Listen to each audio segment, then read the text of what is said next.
आपका नोट से नोट साढ़े भी बनाता था एक मुंडा, पास ही नहीं हुआ कभी क्लास च। ये इंटेलिजेंट आदमी है, इनको लिखने की जरूरत ही नहीं है। इनको तो इतना ज्यादा ज्ञान है, क्यों लिखते हैं ये? और लिखते इतना ज्यादा है। मैं तो इतना इंप्रेस हूं आपके, इतना मुझे भी लगता है कि मैं भी लिखूं। तो माननीय उपाध्यक्ष महोदय, शांडिल साहब, आप हमारे यहाँ के वरिष्ठ नेता हैं और एक बड़ा अच्छा मौका मिला है आपको स्वास्थ्य मंत्री के नाते हिमाचल प्रदेश में काम करने का। और मुझे ऐसा लगता है कि मंत्री के रहते ये एक ऐसा विभाग है जो हर किसी के साथ जुड़ा हुआ है। आप कोई एक टारगेट तो पकड़िए जिसके कारण से आने वाले समय में जब इतिहास लिखा जाएगा तो लोग याद करेंगे कि शांडिल साहब ने ये काम कर दिया। वो इस बात के लिए याद न करें कि लोग सड़कों पे थे, आउटसोर्स वालों को निकाल दिया, डॉक्टर पेन डाउन स्ट्राइक के ऊपर चले गए। इन चीजों के लिए आपको याद ना किया जाए, आपको याद किया जाए कि आपने कुछ सुधार किए। मैं मानता हूं अब एक दिन में या 6 महीनों में तो सुधार होना नहीं है, लेकिन कुछ टारगेट तो लेके चले हम। श्री सतपाल सिंह सत्ती जी ने आपको ये दूसरी बार चिंता व्यक्त की है कि आपके यहाँ एक बहुत बड़ा ये जो रॉकेट चल रहा है दवाइयों के बारे में, और ये लोग इतनी कैपेसिटी रखते हैं कि अगर डॉक्टर उनके द्वारा बताई गई दवाइयां ना लिखें तो वो डॉक्टर की ट्रांसफर कर देते हैं। तो माननीय महोदय, इनके ऊपर तो कंट्रोल करिए। और ये बहुत बड़ी बात है, कोई छोटी बात नहीं है। और मेरा एरिया जो है वो बड़ा रिमोट एरिया है, वहां कोई बड़ा इंस्टीट्यूट नहीं है।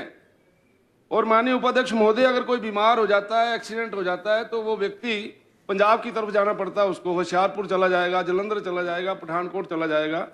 उसका बेसिक कारण ये है कि जो उसके आसपास के इंस्टीट्यूशंस हैं, अभी हमारे साथ देरा लगता है और बाकी पीएचसी सीएचसी हैं, और देरा में भी अभी मरीज बाहर ही होता है और डॉक्टर लिख देता है कि इसको रेफर किया जाए। क्या इस बीमारी का इलाज है कोई? क्या किसी प्रकार से कोई मानसिक तौर पे डॉक्टरों को इस बात के लिए तैयार किया जाए कि भैया जब कोई आ गया पहले उसको हाथ तो लगाओ, चेक तो करो। डॉक्टर बाहर ही, अभी मरीज बाहर ही है और आपने लिख दिया कि इसको रेफर करिए। और पंजाब में इतनी लूट है और होशियारपुर जलंधर आपका मरीज आएगा, गरीब आदमी की हालत वहां खराब हो जाती है। तो मेरा आपसे निवेदन है कि इन सारे विषयों के ऊपर ध्यान दिया जाए और सारे के सारे हॉस्पिटल आसपास के जितने भी हैं वो रेफरल हॉस्पिटल बन गए हैं। और मेरे पास बड़ा, अगर अच्छी इलाज के लिए जाना है तो टांडा है, और टांडा की हालत कैसी है आपके सामने है। आम बीमारी का इलाज करवाने के लिए छोटी छोटी चीजें आपके पिछली सरकार ने मुख्यमंत्री निशुल्क दवा योजना, ये एक कार्यक्रम शुरू किया था एनएचएम के माध्यम से, लेकिन आज उसकी हालत क्या है?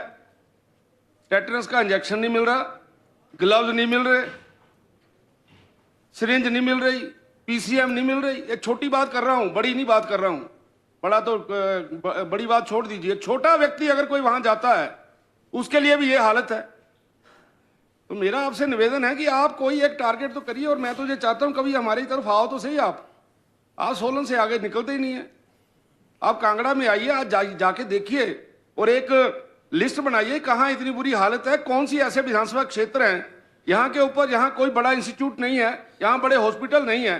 वहां पर आप लोग एक बोल रहे हैं अभी कि हमने आदर्श स्वास्थ्य केंद्र बनाने हैं हर विधानसभा क्षेत्र के अंदर। इसके पहले गवर्नमेंट ऑफ इंडिया की तरफ से इंस्ट्रक्शंस आई थी कि जो पीएचसी है उसको मॉडल पीएचसी बनाई जाए। आप उन चीजों को डीनोटिफाई कर दिया। और ये मेरा सबसे बड़ा हॉस्पिटल डाटा सीबा है।